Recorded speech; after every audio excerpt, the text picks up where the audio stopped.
Welcome to the first of two slidecasts on the four pillars of innovation: innovation strategy, innovation structure, innovation capabilities, and innovation tools. In this first slidecast, we will examine innovation strategy and innovation structure. So let's kick off with innovation strategy, and specifically the key strategic options. On the left-hand side of this continuum, you have exploitative innovation. This is also known as incremental or core innovation. This is the most common type of innovation and happens in an environment of low uncertainty where the focus is on executing your known business model. The question here is how to streamline the existing business.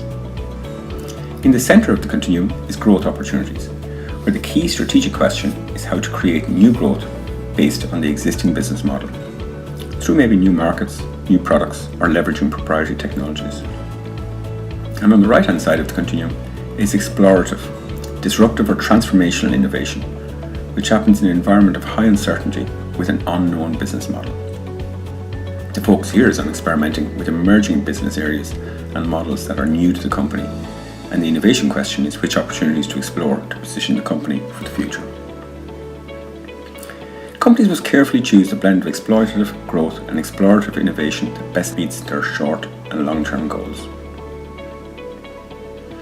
I developed this innovation grid after visits to the facilities of and interviews with leaders at 50 plus of the most innovative companies in the world. It's a useful tool to assess the various approaches available to achieve your chosen innovation strategy. On the vertical axis, we have the degree of organizational learning. Note, we are talking about company-wide learning as opposed to individual learning.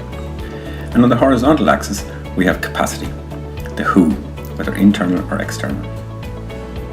So, for example, on the top row, we have internal startups, where internal staff get metered funding to build a startup, often in a different but related field to the parent company.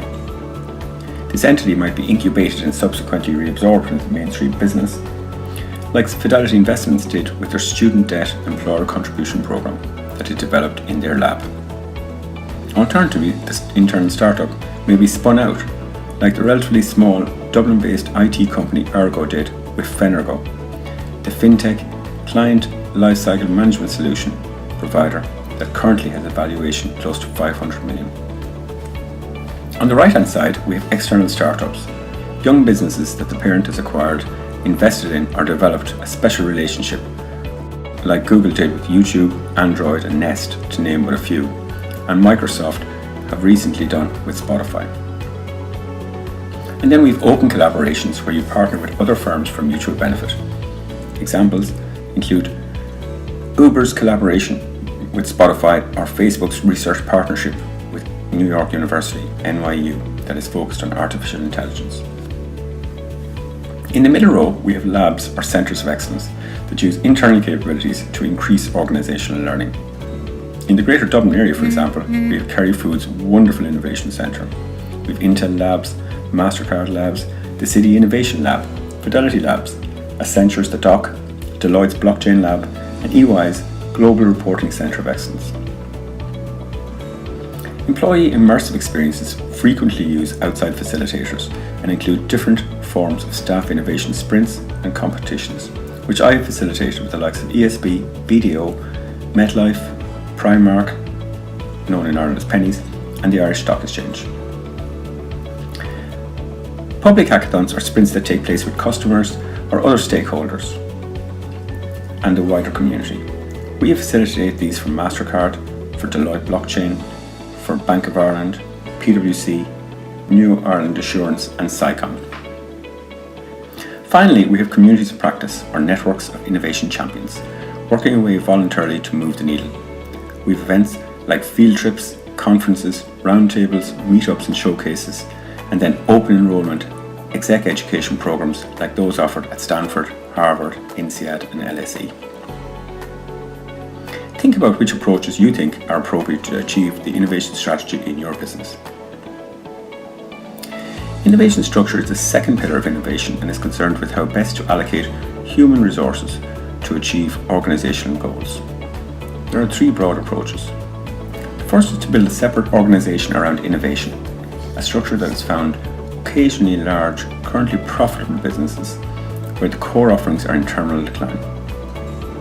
An alternative and popular approach in larger businesses is to structure with a central innovation team where you appoint a director of innovation or an innovation manager with a number of people reporting to him or her, be it in a functional structure, a matrix structure or whatever. Another option is the more informal approach where you appoint business unit innovation leads who have an innovation responsibility tagged onto their day-to-day responsibilities, like at Deloitte Ireland. A variation on this is the establishment of a voluntary-led innovation committee, like the one that operates so successfully at the Irish Stock Exchange. No authority, no line function, no chain of command. Instead, an advisory group of interested volunteers supporting the organisation champions driving innovation on an ad hoc basis. This committee-style, community of practice type approach is ideal for SMEs or business units within large organisations that are starting out on their innovation journey or are seeking to innovate in a new part of the business. Take a moment to consider what you think is the most appropriate structure for your business. Finally, in designing innovation strategy and structure, it is useful to be mindful that great innovation only happens when leaders aren't afraid to do things differently.